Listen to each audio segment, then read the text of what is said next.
Selamat datang kepada semua yang terpilih. Mari kita renungkan bersama Tuhan, bukan melalui kekuatan yang mengguntur, tetapi dengan kebenaran yang berbicara lantang hingga menggema dalam kesunyian batin mereka. Pernahkah Anda merenungkan apa yang terjadi ketika seseorang menggali kubur untuk orang lain, tanpa menyadari bahwa mereka berdiri di atas pasir yang mudah amblas? Bersiaplah, karena Tuhan tidak hanya akan mengungkap agenda tersembunyi mereka terhadap Anda. Ia akan menyajikan kepada mereka konsekuensi yang penuh perhitungan, dingin, dan berlandaskan keadilan yang puitis. Berikut adalah fakta yang perlu disadari. Penelitian dalam psikologi manusia menunjukkan bahwa pengkhianatan seringkali tidak bersifat acak. Tindakan tersebut biasanya dilakukan dengan strategi dan seringkali direncanakan oleh individu terdekat. Ketika Anda menjadi sasaran, hal itu bukan hanya karena siapa diri Anda, tetapi juga karena apa yang Anda miliki. Mereka menganggap Anda tidak menyadari situasi ini. Biarkan mereka beranggapan demikian. Mereka menganggap Anda lemah. Biarkan mereka terus berlagak. Mereka percaya bahwa mereka telah menang. Tuhan, biarkan mereka menggali lebih dalam, tanpa menyadari bahwa mereka sebenarnya sedang mengubur diri mereka di bawah beban tipu daya yang mereka ciptakan sendiri. Kini, topeng mereka mulai terlepas. Diskusi dalam kelompok menjadi kacau, dan bisik-bisik berubah menjadi teriakan karena penghakiman yang datang dalam keheningan, yang terasa seperti narasi ilahi. Perlu dicatat, Tuhan tidak perlu mengangkat satu jari pun. Ia membiarkan mereka memperlihatkan diri mereka sendiri. Yang lebih menarik, beberapa di antaranya masih duduk di sana, bertanya-tanya bagaimana rencana mereka terhadap Anda malah meledak di depan mata mereka, seperti momen buruk dalam pertunjukan kembang api. Oleh karena itu, tetaplah tenang. Jangan berkedip. Jangan menyeruput teh Anda terlalu keras, karena apa yang akan terungkap lebih mendalam daripada karma, lebih keras daripada dendam, dan lebih licin daripada rencana-rencana yang mereka percayai akan berhasil. Tuhan akan menyingkapkan segalanya. Dan percayalah, mereka tidak menyangka panggilan pengadilan dari langit itu akan datang. Mari kita telaah lebih lanjut. Pertama-tama, Tuhan membiarkan mereka merencanakan cukup lama. Bukan karena Dia abai, bukan karena Dia tidak peduli, dan sama sekali bukan karena Dia tidak sanggup turun tangan. Tuhan bisa menghentikan semuanya dalam sekejap mata, tapi Dia memilih untuk menunggu. Dia membiarkan mereka menyusun strategi demi strategi, membiarkan mereka berbisik-bisik di balik pintu tertutup, menyempurnakan rencana jahat mereka seolah mereka sedang mengatur panggung untuk sebuah pertunjukan besar. Mereka menyusun kebohongan seperti batu bata, menyusun manipulasi seperti arsitektur, dan membungkus semuanya dengan senyum palsu serta keramahan pura-pura. Mereka mengira hidup ini milik mereka. Mereka pikir Anda hanyalah peran figuran di dalam cerita yang mereka tulis. Namun mereka lupa satu hal mendasar. Tuhan adalah penulis naskah sejati, dan tidak ada satu adegan pun yang terjadi tanpa izinnya. Tuhan melihat semuanya. Bahkan ketika Anda sendiri tidak tahu siapa yang tulus dan siapa yang pura-pura. Bahkan ketika Anda berada dalam kebingungan, dalam kesendirian, dalam luka yang tidak terlihat siapapun. Tuhan tidak hanya melihat apa yang mereka lakukan, Dia melihat niat mereka. Dia melihat kapan mereka mulai berubah, kapan hati mereka mulai dipenuhi iri, kapan mulut mereka mulai menebar racun yang dibalut dengan senyuman. Dan Tuhan tidak langsung bertindak, karena Dia sedang membiarkan proses ilahi bekerja. Dia membiarkan mereka membangun perangkap yang mereka yakini akan menjatuhkan Anda, padahal perangkap itu sedang dibentuk agar menjatuhkan mereka sendiri. Setiap langkah yang mereka ambil, setiap kebohongan yang mereka sebarkan, setiap fitnah yang mereka anggap akan diamini banyak orang, semuanya sedang ditulis ulang oleh tangan ilahi menjadi bukti yang tidak bisa mereka tolak di kemudian hari. Dan Anda tidak perlu membela diri. Anda tidak perlu menjelaskan siapa Anda. Anda tidak perlu menyakiti balik atau menunjukkan amarah. Bahkan saat mereka menekan Anda, menghina Anda, mengabaikan nilai Anda tetap memilih diam. Bukan karena Anda tidak sanggup bicara, tetapi karena Anda tahu siapa yang sedang bicara bagi Anda di balik layar. Keheningan Anda bukanlah kelemahan, Itu adalah bentuk keyakinan tertinggi bahwa kebenaran tidak perlu dibuktikan dengan suara keras. Kebenaran memiliki cara sendiri untuk bertahan, bahkan saat dikubur dalam-dalam. Dan sekarang, kebenaran itu mulai muncul ke permukaan. Bukan dengan dentuman, bukan dengan drama, tetapi dengan tenang, pasti, dan tidak terbantahkan. Satu persatu, topeng mulai jatuh. Satu persatu, kebohongan mereka menampar wajah mereka sendiri. Dan saat itulah mereka mulai merasa bingung. Mengapa semuanya mulai kacau? Mengapa rencana mereka tidak berjalan mulus? Mengapa nama mereka yang dulu bersinar kini mulai pudar tanpa sebab? Namun, di kedalaman jiwa mereka, mereka tahu. Mereka tahu ini bukan kebetulan. Mereka tahu ini bukan nasib buruk. Ini adalah panen dari benih yang mereka tanam sendiri. Ini adalah keadilan Tuhan yang tidak datang seperti sambaran petir, tetapi datang dengan akurasi surgawi. Perlahan, tapi pasti. Lembut, tapi tajam. Diam-diam, tapi mematikan. Dan itulah cara Tuhan bekerja. Dia tidak selalu membalas dengan cara manusia membalas. Dia membalas dengan perhitungan surgawi yang membuat lawan tidak bisa berteriak minta tolong, karena mereka sedang dilumpuhkan oleh hasil dari perbuatan mereka sendiri. Tuhan tidak membutuhkan bantuanmu untuk membela dirimu. Dia hanya butuh kesetiaanmu untuk tidak berpaling darinya saat semuanya terasa tidak adil. Karena pada akhirnya, Dia sendiri yang akan menunjukkan bahwa Anda tidak pernah sendirian. Dan sekarang, Anda mulai melihat hasilnya. Rencana mereka berantakan. Nama baik yang mereka bangun dari kebohongan mulai retak. Orang-orang yang dulu mereka pengaruhi mulai bertanya-tanya. Reputasi yang mereka banggakan mulai luntur, dan semua itu terjadi tanpa Anda harus menyentuh satu batu pun. Tuhan yang mengangkat Anda. Tuhan yang membersihkan nama Anda. Tuhan yang menunjukkan bahwa tidak ada kegelapan yang bisa bertahan ketika terangnya mulai bekerja. Apa yang mereka pikir sebagai permainan kini berubah menjadi pengadilan. Bukan di depan manusia, tapi di hadapan Tuhan sendiri. Anda tidak perlu membalas dendam. Kehidupan Anda adalah jawabannya. Anda tidak perlu membuat perhitungan. Langkah Anda yang tetap teguh sudah cukup menghantam mereka. Dan bagian paling menyakitkan bagi mereka bukanlah ketika Anda marah, tetapi ketika Anda tetap tenang. Ketika Anda tetap naik, ketika Anda tetap tersenyum, ketika semua yang mereka coba hancurkan justru tumbuh, mekar, dan bersinar di hadapan mereka. Itu bukan karma, itu Tuhan. Dan ketika Tuhan yang membela Anda, tidak ada seorang pun yang bisa menutup suaranya. Itulah keadilan surgawi, diperlukan waktu, tapi ketika Ia datang dengan elegansi yang bahkan musuh Anda pun tidak bisa menyangkalnya. Nomor 2, akses mereka bukanlah suatu berkat. Itu adalah pengawasan surgawi yang tersembunyi dalam keheningan. Mereka pikir kedekatan mereka denganmu adalah tanda kepercayaan mutlak. Mereka pikir diberi ruang dalam hidupmu adalah hak istimewa. Namun kenyataannya, kedekatan mereka adalah bagian dari desain Tuhan yang jauh lebih dalam. Mereka tidak pernah benar-benar memiliki akses kepada dirimu yang sejati. Mereka hanya sedang diamati melalui jendela hatimu. Tuhan tidak membiarkan mereka masuk karena mereka setia.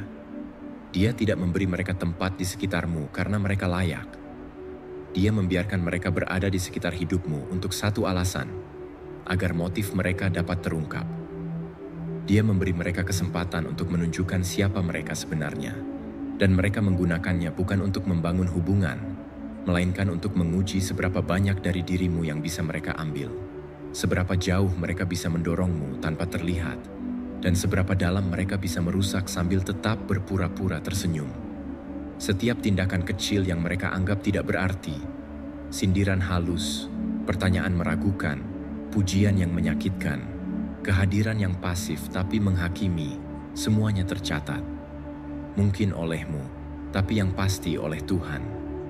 Setiap momen mereka mencoba memanipulasi percakapan, setiap upaya mereka untuk membungkammu dengan kepedulian, setiap kali mereka bersikap seolah-olah mereka tahu lebih banyak tentang hidupmu daripada kamu sendiri. Semuanya sedang diawasi, bukan oleh manusia, tetapi oleh mata yang tidak pernah berkedip, pengawasan ilahi. Tuhan mengizinkan mereka bergerak bebas untuk sementara waktu, bukan karena Dia tidak tahu, tetapi karena Dia sedang membiarkan mereka menulis laporan mereka sendiri dengan tindakan mereka. Dia memberi mereka cukup waktu, cukup akses, cukup kebebasan untuk membuktikan niat asli mereka. Bukan supaya mereka bisa menang, tapi supaya bukti terhadap mereka menjadi tidak terbantahkan. Dan ketika waktunya tiba, Tuhan tidak membanting pintu. Dia cukup menarik kembali selimutnya. Dia cukup menyingkapkan apa yang sudah terlalu lama tersembunyi. Mereka pikir mereka mengendalikan narasi. Namun tanpa mereka sadari, mereka justru menulis bab terakhir tentang kebohongan mereka sendiri. Sekarang, satu persatu dari mereka mulai menunjukkan tanda-tanda kegelisahan. Beberapa mulai menjaga jarak, beberapa memilih diam, beberapa mencoba mengubah topik, seolah-olah mereka tidak pernah menjadi bagian dari kekacauan yang mereka bantu ciptakan. Dan ketika Anda tetap tenang, mereka menyebutmu berubah. Mereka mengatakan Anda berbeda sekarang. Tapi kebenarannya adalah, Anda tidak berubah. Anda hanya tidak lagi memberi akses kepada energi yang dulu Anda toleransi. Anda tidak lagi membuka pintu kepada jiwa-jiwa yang datang bukan untuk membangun, tetapi untuk mengontrol, merusak, dan mengacaukan. Mereka diizinkan masuk bukan untuk menjadi bagian dari perjalananmu, tetapi agar kamu bisa melihat dengan jelas siapa yang harus ditinggalkan ketika musim berganti. Mereka bukan kehilangan Anda, mereka kehilangan kesempatan mereka sendiri untuk tumbuh bersamamu. Dan kini mereka duduk dalam kebingungan, tidak bisa lagi memainkan peran mereka, karena panggungnya sudah berubah dan skenarionya kini ditulis oleh Tuhan sendiri. Bahkan diam Anda kini berbicara lebih keras daripada klarifikasi apapun. Kini, setiap rencana licik yang pernah mereka bisikan di kegelapan terdengar seperti teriakan, karena mereka tidak lagi punya tempat untuk bersembunyi. Cermin ilahi telah diletakkan di hadapan mereka, dan semua yang pernah mereka sembunyikan kini memantul kembali ke wajah mereka sendiri. Dan kamu tidak kehilangan teman, kamu tidak kehilangan koneksi. Kamu hanya dibebaskan dari kewajiban untuk mempertahankan hal-hal yang ternyata tidak pernah nyata. Kamu tidak kehilangan siapapun. Kamu hanya diselamatkan dari kehancuran yang seharusnya terjadi jika Tuhan tidak membuka mata batinmu tepat waktu. Semoga kamu mengerti bahwa semua ini bukan untuk menyakitimu, tetapi untuk membangunkanmu, agar kamu tidak lagi membagikan hatimu kepada mereka yang tidak tahu cara menjaganya. Dan itulah anugerah sesungguhnya. Ketika Tuhan memisahkan kamu dari yang tidak murni, bukan untuk menghukummu, tapi untuk melindungimu dari kehancuran yang kamu tidak tahu sedang dirancang. Maka jika kamu merasa ditinggalkan, ketahuilah, itu bukan penolakan, itu perlindungan. Dan akses mereka yang dicabut hanyalah tanda bahwa fase baru telah dimulai. Fase di mana kamu tidak lagi bisa disentuh oleh mereka yang hanya melihatmu sebagai target, bukan sebagai jiwa yang dijaga oleh langit. Nomor 3, Tuhan membiarkan ular berbicara, bukan karena ia tidak tahu niatnya, tetapi karena topeng tidak bisa dilepas jika sang pemakainya belum merasa cukup nyaman untuk memamerkan wajah aslinya. Tuhan tidak langsung menghentikan pengkhianatan itu. Dia tidak serta-merta menutup mulut mereka yang menabur racun, karena Dia tahu, proses pengungkapan sejati tidak terjadi saat seseorang masih menyamar, tapi saat mereka merasa cukup aman untuk mengekspresikan niatnya tanpa rasa takut.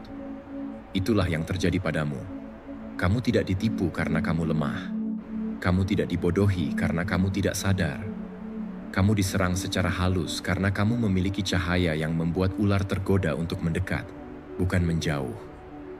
Mereka tidak datang dengan wajah musuh. Mereka datang dengan senyum, dengan pelukan, dengan kata-kata manis yang dibungkus dalam niat buruk. Mereka menyuntikkan racunnya perlahan-lahan, melalui candaan pedas, sindiran sarkastik, atau pujian yang tak sepenuhnya tulus. Dan selama itu, Tuhan tetap diam. Tapi jangan salah sangka, Dia tidak tinggal diam karena Dia tidak peduli. Dia diam karena Dia sedang menyusun sebuah panggung, sebuah arena pengungkapan yang sempurna, di mana ular tidak hanya muncul, tapi juga bicara, lantang dan tanpa sadar. Dan benar saja, pada waktunya mereka mulai merasa aman. Mereka mengira Anda tidak tahu. Mereka berpikir Anda masih memeluk mereka, masih mempercayai mereka, masih menempatkan mereka di posisi terdekat. Tapi yang tidak mereka tahu adalah bahwa Tuhan sudah memutar arah pandangan Anda. Secara perlahan, sesuatu dalam diri Anda mulai terusik. Bukan karena Anda berubah menjadi curiga, tapi karena hati Anda mulai menangkap frekuensi yang tidak selaras dengan roh Anda. Hal-hal kecil yang dulu Anda abaikan kini terasa mengganggu. Kalimat yang dulu terdengar biasa, kini terdengar jahat. Sikap yang Anda kira lelucon kini terasa seperti ejekan. Anda mulai tersadar bahwa bukan Anda yang berubah, tetapi mata rohanimu yang dibuka lebih lebar. Itu bukan perasaan, itu pewahyuan. Itulah saat Tuhan berkata, "Lihatlah," dan kamu pun melihat, bukan hanya sikap mereka, tetapi energi mereka. Kamu melihat niat yang tersembunyi di balik senyuman, racun yang dibungkus dengan kepedulian, dan kehadiran yang tidak lagi terasa seperti pelindung, melainkan ancaman. Tuhan tidak melindungimu dengan cara melenyapkan semua ular dari taman hidupmu. Tidak. Dia melindungimu dengan cara menunjukkan siapa yang menggeliat di antara semak-semak sambil menyamar jadi bunga. Tuhan tidak mencegahmu dari patah hati karena patah hati itulah yang akan membangunkan kekuatanmu. Kadang, kamu harus merasa tertusuk untuk belajar di mana letak bahaya. Kadang, kamu harus duduk bersama pengkhianat untuk mengenali suara racun di antara tawa. Dan sekarang, setelah semua itu terjadi, kamu tidak lagi buta. Kamu tidak lagi tertidur. Mata rohanimu telah melek sepenuhnya, dan kebenaran yang kamu lihat tak bisa dilupakan. Kamu tidak memerlukan konfrontasi besar. Kamu tidak perlu meledak. Fakta bahwa kamu tahu sudah lebih dari cukup untuk mengguncang mereka. Mereka panik. Mereka mulai mundur. Mereka berkata kamu salah paham, terlalu sensitif, bereaksi berlebihan. Tapi kamu tahu lebih baik sekarang. Kamu tidak gila, kamu sadar, dan kesadaranmu adalah ketakutan terbesar mereka. Karena kamu sekarang melihat jelas, apa yang selama ini tersembunyi kini terbuka. Dan yang lebih menyakitkan bagi mereka adalah bahwa kamu tidak berusaha menyingkapkan mereka kepada orang lain. Kamu hanya diam, namun dalam diam itu, kamu memancarkan kebenaran yang terlalu menyilaukan untuk mereka sangkal. Topeng mereka tidak jatuh karena kamu menariknya. Tuhan yang menyingkapkannya, perlahan, elegan, namun menghancurkan. Mereka tidak bisa lagi bersembunyi. Mereka tidak bisa menata kembali cerita mereka. Dan kini mereka bukan hanya terlihat sebagai pengkhianat. Mereka terbukti sebagai pengkhianat. Dan itu adalah luka yang tidak dapat mereka pulihkan. Tuhan tidak menyingkapkan mereka dengan api. Dia menyingkapkan mereka dengan cahaya. Cahaya kebenaran yang tenang namun tajam, lembut namun membakar, pelan namun tidak bisa dihentikan. Dan kamu tidak membalas. Kamu tidak membalas hinaan dengan hinaan. Kamu membalasnya dengan kejelasan, dengan pertumbuhan, dengan keheningan yang memekakan telinga. Kamu tidak naik pitam, kamu naik level. Dan ketika kamu naik level, kamu meninggalkan semua yang tidak bisa ikut naik. Bukan karena kamu membenci mereka, tapi karena kamu sudah tahu siapa yang tidak boleh ikut perjalanan selanjutnya. Nomor 4, tangan mereka yang tersembunyi tidak pernah benar-benar tersembunyi, hanya tertunda pengungkapannya. Mereka berjalan dalam keyakinan palsu bahwa tidak ada yang melihat.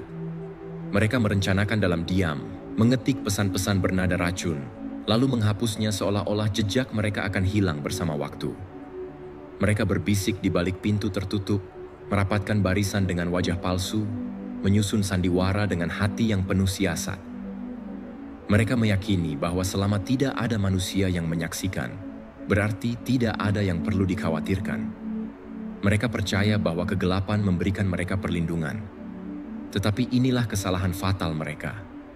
Mereka lupa bahwa ada satu mata yang tidak pernah berkedip, satu kesadaran yang tidak pernah lengah, satu Tuhan yang tidak hanya menyaksikan, tetapi juga mengarsipkan setiap detik kebohongan mereka dengan presisi surgawi. Tuhan yang memanggil Anda, yang menaruh rencana ilahi di dalam napas Anda, tidak buta terhadap persekongkolan yang ditujukan untuk menjatuhkan Anda. Bahkan sebelum mereka mulai mengetik pesan pertama, sebelum mereka mulai membentuk aliansi rahasia dan memutarbalikkan cerita, Tuhan sudah tahu. Namun Dia diam, bukan karena Dia abai, melainkan karena Dia memberi mereka cukup tali untuk menunjukkan siapa mereka sebenarnya. Setiap bisikan, setiap kebohongan, setiap kedipan yang mengandung pengkhianatan, semuanya direkam. Bukan di catatan manusia, tetapi di catatan surgawi yang tidak bisa dipalsukan dan tidak akan pernah terhapus. Tuhan mengizinkan Anda berjalan di tengah mereka, bukan agar Anda binasa, tetapi agar bukti terkumpul. Bukan supaya Anda patah, tapi supaya Anda menyaksikan sendiri siapa yang menabur racun sambil berpura-pura memberi air. Mereka pikir mereka memiliki kendali. Mereka percaya bahwa mereka bisa menarik tali dari balik tirai dan Anda akan menari sesuai kehendak mereka. Namun yang sebenarnya terjadi adalah mereka sedang mementaskan naskah kehancuran mereka sendiri. Tuhan membiarkan mereka percaya bahwa mereka unggul. Dia tidak membantah mereka, tidak membongkar mereka secara langsung, karena Dia tahu waktu akan menjadi hakim paling adil. Dan kini waktu itu telah tiba. Perlahan tapi pasti, rencana mereka mulai retak. Satu persatu orang mulai melihat sisi yang selama ini tersembunyi. Reputasi yang mereka bangun dengan topeng dan tipu daya mulai runtuh, bukan karena Anda menyerang, tetapi karena Tuhan menyingkapkannya dengan terang. Tanpa skandal, tanpa panggung, hanya kebenaran yang keluar ke permukaan seperti matahari yang tidak bisa dihalangi. Tuhan tidak memerlukan mikrofon untuk membela Anda. Dia tidak butuh pengadilan dunia untuk membuktikan bahwa Anda adalah korban dari permainan kotor. Dia hanya butuh waktu, dan waktu itulah yang kini bekerja di pihak Anda. Dan ketika Tuhan bertindak, Ia tidak melakukannya dengan kekacauan emosional seperti manusia. Ia melakukannya dengan tenang, tajam, dan tanpa ampun. Seperti bedah yang bersih, Ia tidak hanya menyingkap tangan yang tersembunyi. Ia memutuskan akar dari niat jahat yang tersembunyi di balik tangan itu. Mereka kini kebingungan, tidak mengerti mengapa hubungan yang dulu tampak solid tiba-tiba runtuh. Tidak mengerti kenapa kata-kata mereka tak lagi dipercayai. Mereka merasa dikucilkan tanpa alasan yang jelas. Padahal, ini bukan hukuman dari manusia. Ini adalah hasil dari pengawasan Tuhan yang tak pernah berhenti. Mereka berpikir diamnya manusia adalah perlindungan, tapi mereka lupa, diamnya Tuhan adalah strategi. Dan Anda tidak perlu berteriak. Anda tidak perlu menunjuk atau menuduh. Karena saat Tuhan yang menyingkap, tidak ada debat, tidak ada penyangkalan, tidak ada ruang untuk menyangkal bukti ilahi. Semua terang, semua jelas, semua terbalik. Mereka dulu percaya bahwa Anda yang akan jatuh. Sekarang mereka sadar, mereka yang sedang jatuh. Bukan karena Anda balas dendam, tetapi karena Anda dilindungi oleh tangan yang jauh lebih besar dari mereka. Tangan yang tidak hanya melihat, tetapi juga membalas pada waktu yang paling sempurna. Dengan keanggunan yang tidak perlu dipertontonkan, dan dengan keadilan yang tidak bisa dibantah. Nomor 5, mereka tidak sedang melawanmu. Mereka sedang menguji ambang batas Tuhan. Mereka mengira konflik ini adalah antara manusia dengan manusia, bahwa ini hanya tentang emosi, dendam pribadi, atau permainan ego. Mereka benar-benar percaya bahwa yang mereka serang hanyalah kamu. Satu individu, satu nama, satu wajah yang bisa mereka tekan, rendahkan, dan permainkan sesuka hati. Mereka tidak sadar bahwa dalam upaya mereka menjatuhkanmu, mereka sebenarnya sedang menyentuh sesuatu yang jauh lebih besar, jauh lebih kudus. Mereka mengira ini sekadar gangguan, padahal ini adalah pencobaan terhadap kesabaran surgawi. Tuhan tidak segera turun tangan bukan karena Dia tidak peduli, tetapi karena Dia adil. Dia membiarkan mereka berjalan cukup jauh hingga mereka sendiri tidak bisa kembali. Setiap hinaan yang mereka lontarkan padamu, Setiap manipulasi yang mereka orkestrakan, setiap rencana jahat yang mereka jalankan dengan senyum dan topeng kepalsuan, semuanya bukan hanya menyerang identitasmu, tetapi menantang kesetiaan Tuhan yang telah menetapkan tangannya atas hidupmu. Mereka tidak sedang mengusikmu, mereka sedang mengetuk gerbang penghakiman dengan kepalan arogansi, seolah-olah mereka kebal terhadap respon surgawi. Mereka menguji langit, dan langit sedang mencatat. Selama ini mereka mengira diamnya Tuhan adalah persetujuan. Mereka mengira kamu diam karena kamu kalah. Tapi yang sesungguhnya terjadi adalah bahwa Tuhan sedang membiarkan mereka membangun file kasus mereka sendiri. Tuhan membiarkan mereka menulis sendiri kisah kejatuhan mereka, kalimat demi kalimat, aksi demi aksi, hingga tak ada satupun celah untuk menyangkal ketika penghakiman akhirnya dijatuhkan. Mereka diberi waktu bukan untuk bertobat, melainkan untuk menunjukkan warna aslinya sepenuhnya, agar ketika hukuman datang, ia datang tanpa keraguan dan tanpa belas kasihan. Karena kasih Tuhan itu luas, tapi batasnya tetap ada. Dan sekarang, gelombang telah berubah. Energi mereka terasa berat. Gerakan mereka tidak sekuat dulu. Rencana yang dulunya berjalan mulus kini dipenuhi kegagalan yang tak dapat mereka jelaskan. Pintu-pintu mulai tertutup tanpa sebab yang jelas. Hubungan-hubungan mereka mulai berantakan. Satu persatu orang mulai menarik diri. Dan apa yang dulu terasa seperti kekuatan kini terasa seperti beban. Mereka tidak sadar bahwa ini bukan sekadar rangkaian kebetulan. Ini adalah respon surgawi. Sebuah tanda bahwa Tuhan tidak lagi menunggu. Tangannya yang semula ditahan kini mulai bergerak. Dan ketika tangan Tuhan bergerak, itu bukan untuk memperingatkan. Itu untuk menyelesaikan. Anda tidak pernah menjadi korban dalam cerita ini. Anda adalah saksi atas apa yang terjadi ketika seseorang menyentuh sesuatu yang sakral dengan niat yang tercemar. Anda adalah penanda, batas spiritual yang tidak boleh dilintasi, dan mereka melintasinya dengan percaya diri, dengan tawa, dengan sinis, tanpa tahu bahwa setiap langkah yang mereka ambil melewati batas itu dicatat dan akan dikembalikan kepada mereka dalam bentuk pembalasan yang tidak dapat dihindari. Mereka tidak tahu bahwa ketika mereka menyentuh Anda, mereka menyentuh sesuatu yang disegel oleh surga. Dan ketika surga merespon, ia tidak membantah. Ia membungkam. Ia tidak berdiskusi. Ia menutup cerita. Kini mereka mulai merasa semesta tidak lagi mendukung mereka. Namun bukan semesta yang bergerak. Itu adalah Tuhan yang akhirnya memutuskan waktunya telah tiba. Tidak ada lagi ruang untuk memutarbalikkan. Tidak ada lagi tempat untuk bersembunyi. Tidak ada lagi alasan untuk mengelak. Mereka tidak sedang dihukum oleh manusia. Mereka sedang diadili oleh hukum surgawi. Dan hukum itu tidak bisa disuap, tidak bisa dibohongi, tidak bisa ditunda. Ia datang seperti gelombang besar, tanpa suara, tanpa peringatan, tetapi dengan dampak yang tak bisa dipulihkan. Karena mereka bukan sekadar menyerang Anda, mereka menantang Tuhan yang mengangkat Anda. Dan tantangan terhadap Tuhan tidak berakhir dengan negosiasi. Itu berakhir dengan kehancuran yang tidak perlu dijelaskan. Karena saat Tuhan turun tangan, keheningannya saja cukup untuk menyampaikan semuanya. Nomor 6. Tuhan mengubah obrolan grup mereka menjadi gilotin yang mengeksekusi kredibilitas mereka sendiri. Mereka pikir mereka sedang bersenang-senang di ruang aman, tertutup, tersembunyi, yang mereka sebut obrolan pribadi. Sebuah tempat yang bagi mereka seperti sarang aman, tempat mereka bisa menumpahkan kebencian, mengolok-olok dalam bentuk candaan, membangun narasi, dan saling menguatkan dalam kedengkian tanpa takut ketahuan.